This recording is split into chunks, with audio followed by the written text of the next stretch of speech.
lately, the books I've been picking up have really been focused on mostly the challenges that I've set for 2025, which is good because I'm getting to them, and also book club picks. And I found myself a few weeks ago in a situation where I had quite a bit of freedom to figure out what I was going to read next.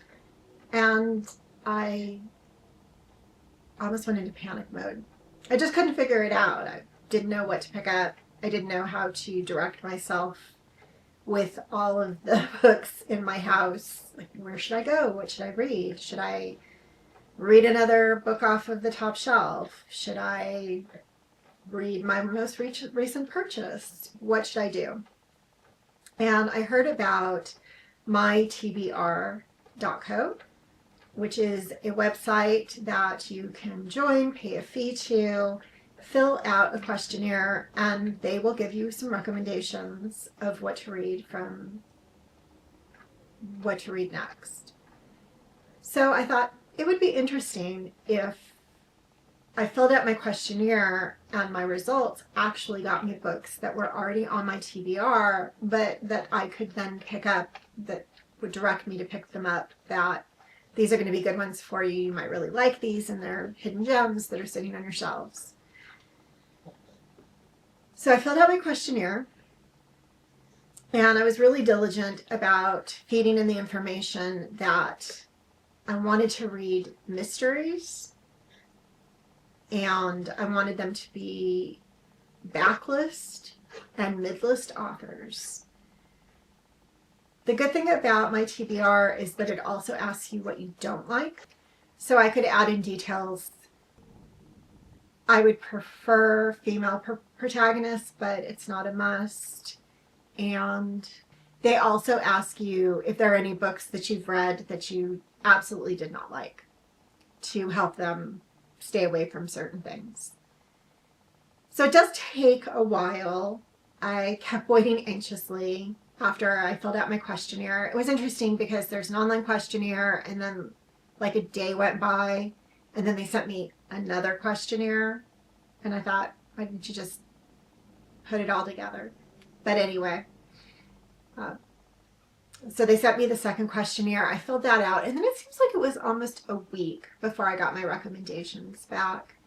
But when I got my recommendations back, I owned all 3 books, so it was great. So their recommendations to me were The Widows of Malabar Hill by Sujata Massey, The Marlow Murder Club by Robert Thorogood, and City Under One Roof by Iris Yamashita. So I got the recommendations. I read the email actually right before work one day, and I was very excited. I'm like, ooh, I'm going to start reading one of these books right away.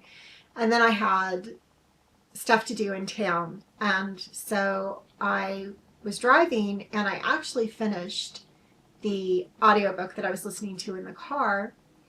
And I thought, even though I own these 3, I wonder if any of them are free through my Audible membership or on Everand. And The Widows of Malabar Hill is actually, with an Audible membership, was free. No credit. So I decided to listen to that one. So I've now listened to The Widows of Malabar Hill, which was a good thing because when I came back and I started looking for the actual book on my shelves, I could not find it. So I don't know where it is. But at least when I do find it, I can move it to the red section of the library. So the book begins in 1921, and we meet our protagonist, Praveen Mistry. Praveen comes from a wealthy and very old established family in Bombay. Her grandfather was a very successful builder. Her brother has decided to follow the grandfather's footsteps and go into the building concern. Her father, however, went off in his own direction and became an attorney, and now Praveen wants to be an attorney as well. So when we are meeting her in 1921, Praveen is working in her father's firm. She is the first female attorney in Bombay. However, the courts won't recognize her, so she still can't argue a case in court. She can only do paperwork behind the scenes. So she's working in for her dad. And when she gets to the office one morning, she sees a man standing in the doorway of the firm. She's concerned it's a homeless person. She gets out of the car. She wants to make sure this person is okay. Are they waiting to come in the law firm, etc. When she approaches him, he doesn't really respond to her, but she notices that he is wearing Western shoes. And at this time, the men in Bombay are not wearing Western shoes, but the men in Calcutta are. So she makes an assumption that this is a man from Calcutta, but he won't speak to her, and he sort of hurries away. She finds it very unusual. She tells the house manager who works for the family that this man was there. She asks, did he try to come in? Did he come to the door? The house manager says no, but I'll keep my eye out for him. She goes upstairs to her office, which overlooks the street, and she sees that the man has moved across the street and seems to be watching the firm from there. So she makes a point of telling her father. He basically tells her not to worry about it.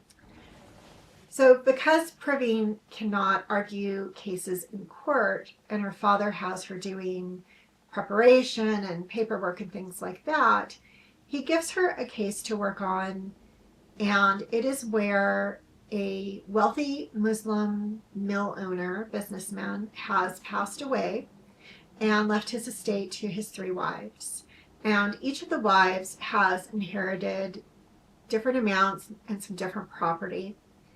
And he has left an administrator to help care for the estate, which is important because they are traditionally Muslim, so the wives live in Purdah, and they are secluded. And no men can come into contact with them except through a screen, basically.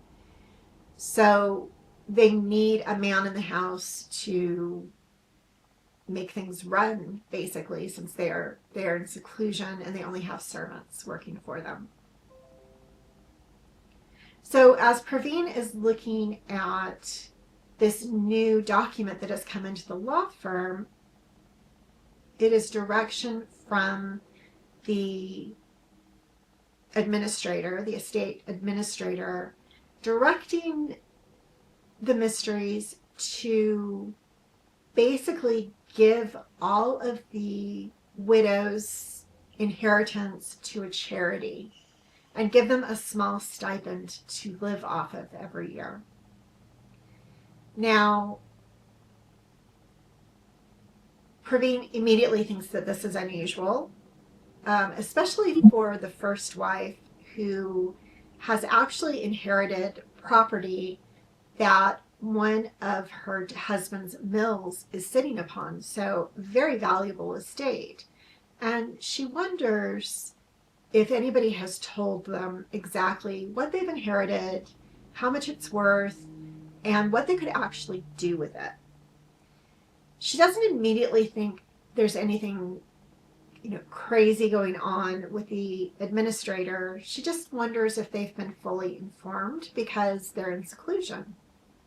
And she's in a very unique position because as a female attorney, she can actually go talk to them. So she runs everything by her father and then makes a decision that she's going to go to the house and she's going to sit with each one of the widows individually and make sure that each of them are in agreement, especially because the third wife, who was married to the husband for about a year, seems to be illiterate and has only signed with an X. Now, her inheritance is much smaller than the other 2 wives, but Praveen still wants to make sure that she's not being forced into doing this, or that she actually signed it. When Praveen goes to the house, she's immediately met by the administrator, and this is where she starts to find the irregularities coming out. It's apparent by how he's dressed that he's living in the house with the women, and he's very, very irate that she's there and questioning what he's trying to do with the estate. So this makes her even more adamant that she has to talk to the widows. She has to make sure that she's covering their rights. And we then follow through with the rest of this whole inheritance and everything that's going on and making things right, etc. This is the case that we are going to see a murder come out of. Somebody's going to be murdered, and Praveen has even more cause to continue doing her investigating work. Now, overall, I don't usually rank books that I listen to, but because I'm doing this one, because of the recommendations from my TBR, I tried to be a little more concentrated when I was listening to it than I normally do when I'm listening to something in the car or while I'm doing chores and things like that. Some issues I had with it, even though I'm still not going to give it a ranking from a star perspective because I'm sure I missed things still. Some of my concerns about it are that this is one of those cozy mysteries where I don't really think Praveen solved the case. I think she sort of fell into it. She definitely had help along the way. She's helped by her father, of course. She's also helped by a woman. I thought they were roommates, but now I'm not so sure that they were roommates. There is, at one point, a dual timeline kicks in, which is also something I'm critical of, because we suddenly jump back to 1917 and we're with Praveen as she's going to college in Bombay. She's being bullied by her male classmates. She's the only female law student. And we follow along in the narrative that gets her eventually to Oxford to go to law school in England. And we kept jumping back and forth, and I didn't see the trigger to have to jump backwards. I felt that everything that we learned in these flashbacks to the past could have more effectively been done if we just needed to know them all in one fell swoop. The book was also very long, although I did not find my physical copy of it, just based upon the length of the Audible book. It was extremely long, and there were points where I just felt like, do we really need this in this much detail? I feel like it could have been done in half the amount of time and just all in one consistent piece, and that would have given us Praveen's backstory and her journey to become the first female attorney in Bombay. And it wouldn't have been as choppy, and it wouldn't have taken as long to get there. But the other person who helped her was a woman that she met on board the ship as she was going to England to start her education at Oxford, and they became fast friends. And this woman is the daughter of like the counsel to the governor, the British governor in Bombay, and so has a very influential family, which comes in handy, and she helps Praveen as well. So between Alice, her friend, and her father, Praveen has a little crew, which is common in a cozy mystery, right, helping her out. And I still didn't think, even with the information that she got through her little partners, she didn't really figure out who done it. She just sort of fell into it. I will continue with the series. I did like Praveen. One other thing, I think her relationship with her father had a lot of inconsistencies, but I would like to see where that goes. Also,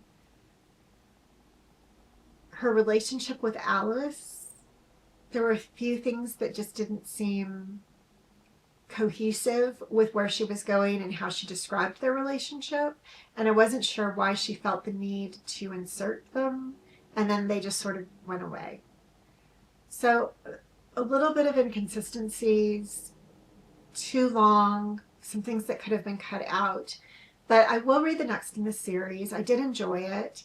And I want to see if the next book in the series gets away from that dual timeline and becomes more cohesive and more succinct in telling the story and getting to the resolution.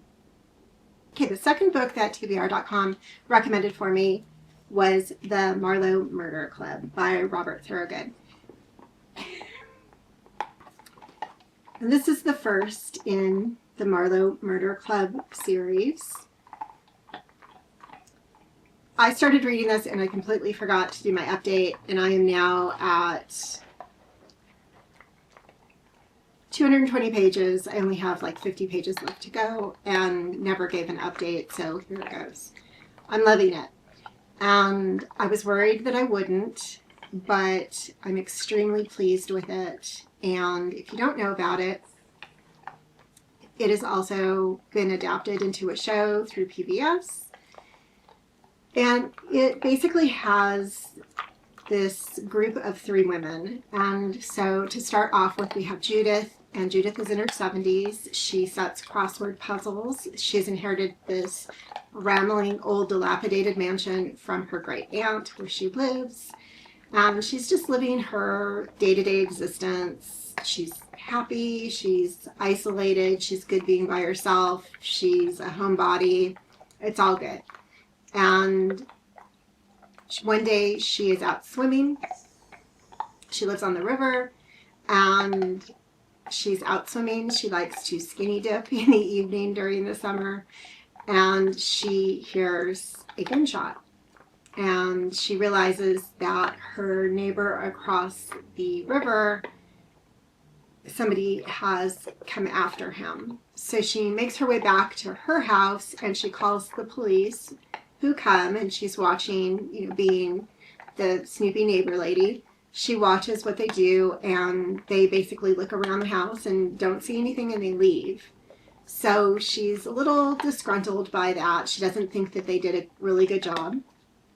So she goes over to explore, and she discovers his body. He's been shot and killed. So she decides that the police are not competent based upon how they responded to her call, and she decides that she is going to investigate.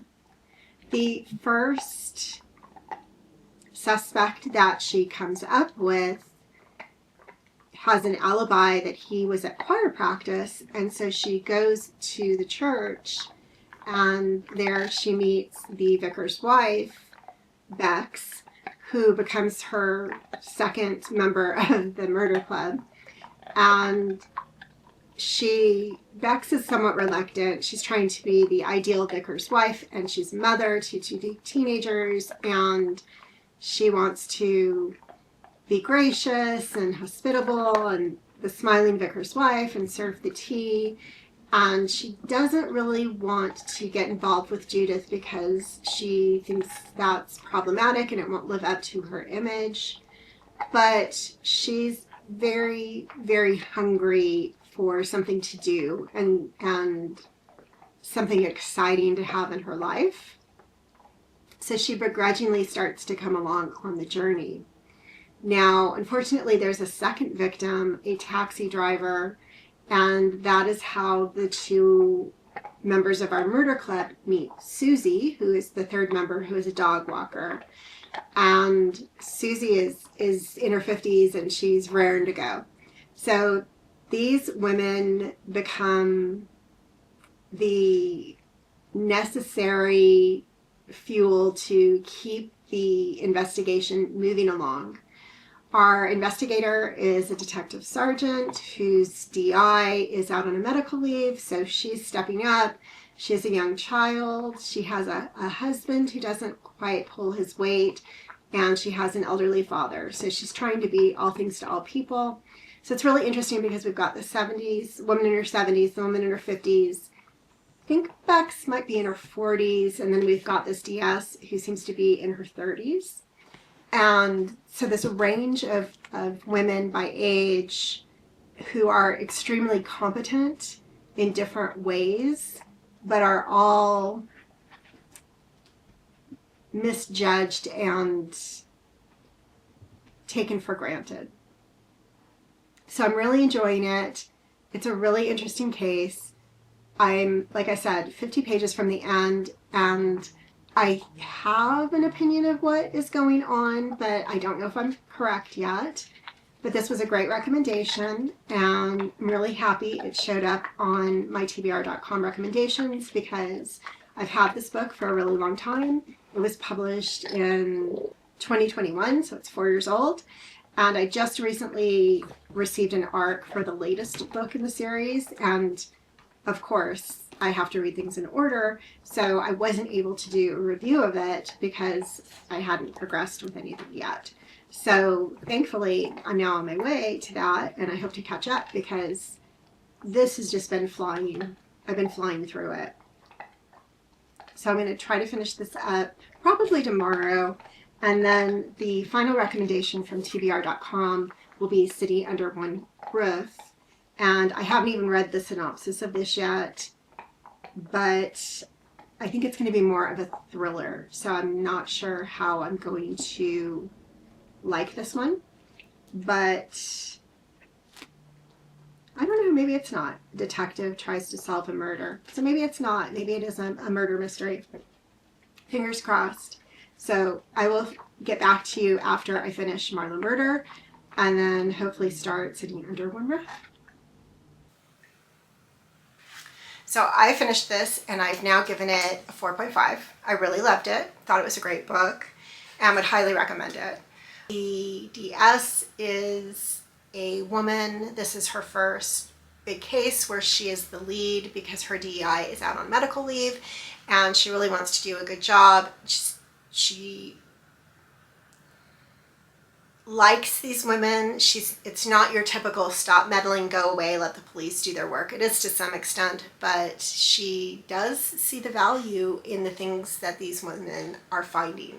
And so she listens to what they have to say without telling them what she shouldn't tell them about the case. So it was a unique take on the standard cozy mystery where you're being a meddler, leave the police alone.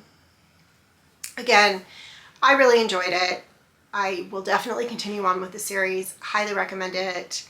Gave it a 4.5 and think that, again, really happy that I picked it up based on the recommendation finally and got another book off my TBR that's been there for a really long time. I am just about to start being attacked by a small dog. Okay. That didn't work out the way you expected, did it? Okay. We'll try that again. I'm just about to start City Under One Roof by Iris Yamashita. And so basically, I don't know anything about this book. It was, again, a recommendation from TBR.com.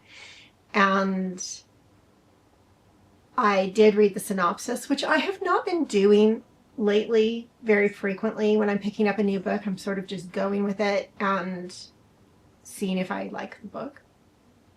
I know, amazing concept. But I had no idea. I've never heard anybody talk about this book before.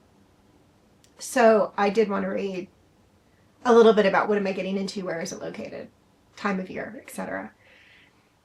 So we are on a journey with a police detective from Anchorage who has been assigned a case in a very small Alaskan town where there are only something like 200 residents. And because the town is so small, you literally, well, not because it's so small, but because it is so secluded, you literally have to take a tunnel to get to the city. And then there are only 200 residents in the city. And because there are only 200 residents, because there aren't a lot of services, and it would be burdensome to try to stretch it across a neighborhood. All 200 or so residents live in the same apartment building together. And someone dies. And so this police detective from Anchorage, Clover, is down here like trying to get my attention and bite at my hands as I'm talking. So that's why I keep looking down. But anyway, so we get this police detective from Anchorage, and then something happens to the tunnel and she gets stranded in the town. So although it is a police procedural, I'm sure it's going to have thriller aspects to it. We have a closed circle. You can't get out. Nobody can get in to help you. And she has to figure out who the killer is. So we're about to start that right now. That'll be the third read for this vlog. And since I've liked the first two books, I think they were good recommendations. So let's read. I have finished City Under One Roof, and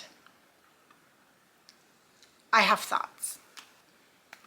Generally, I think that this was very well plotted, and I found the crime very intriguing and understood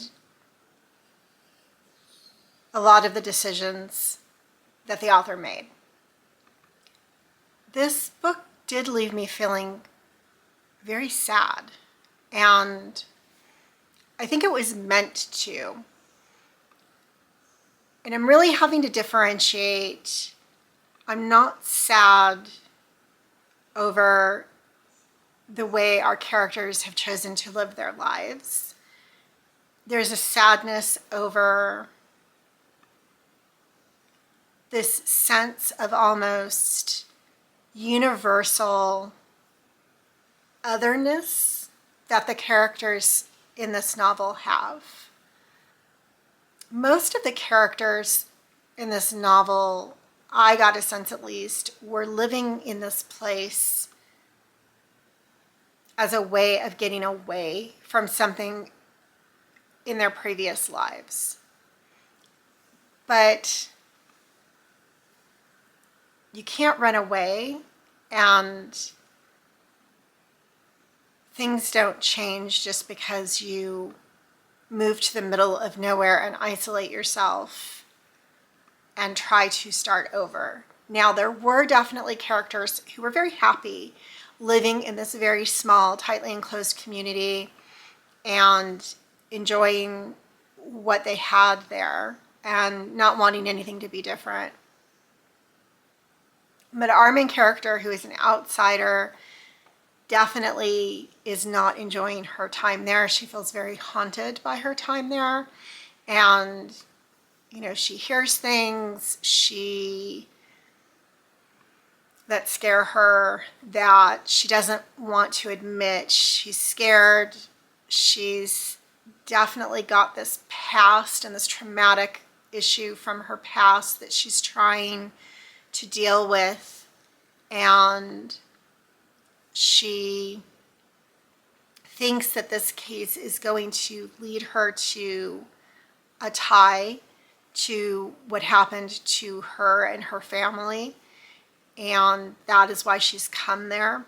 We don't find out a lot of the details until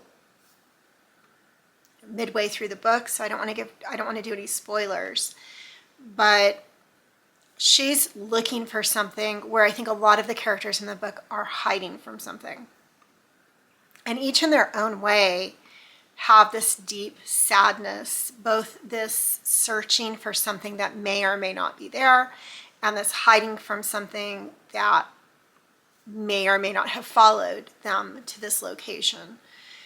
It's also got that paranoia that being in a small enclosed community that you can't escape from, because we are cut off when the tunnel closes, and it becomes this closed circle mystery, and the killer may or may not be there with you, and what's going to happen now, and you may be the police, but is that going to save you? Also, thinking about being in such a small community, and if bad people do show up, you don't have a lot of options, and it's that sense of lack of safety. Of when I think about a lot of things set in Alaska and being man versus nature and what can happen in Mother Nature, this was also that even though you're in a community and you have a building and you have electricity and you have food, it still is the sense that there's so many things out of your control, and it's very off-putting and scary. And those are all things that I liked about the novel. I ended up giving it a 4.5, and I really do like it. And I think there is another book in the series, so I'm going to pick that up if that's accurate. But it definitely has been a book that I have continued to think about after reading it, and to really think through a lot of those interpersonal fears that so many of the characters had in this novel. So I think TBR.com did a great job of picking out books for me. I really loved doing this, and I think there were 3 winners, so they did a great job. And I'm really looking forward to reading the next 3 books that they pick out for me. So that's it for this one. Tell your pets I said hi. Thanks for joining me on this journey with TBR.com, and I'll see you next time.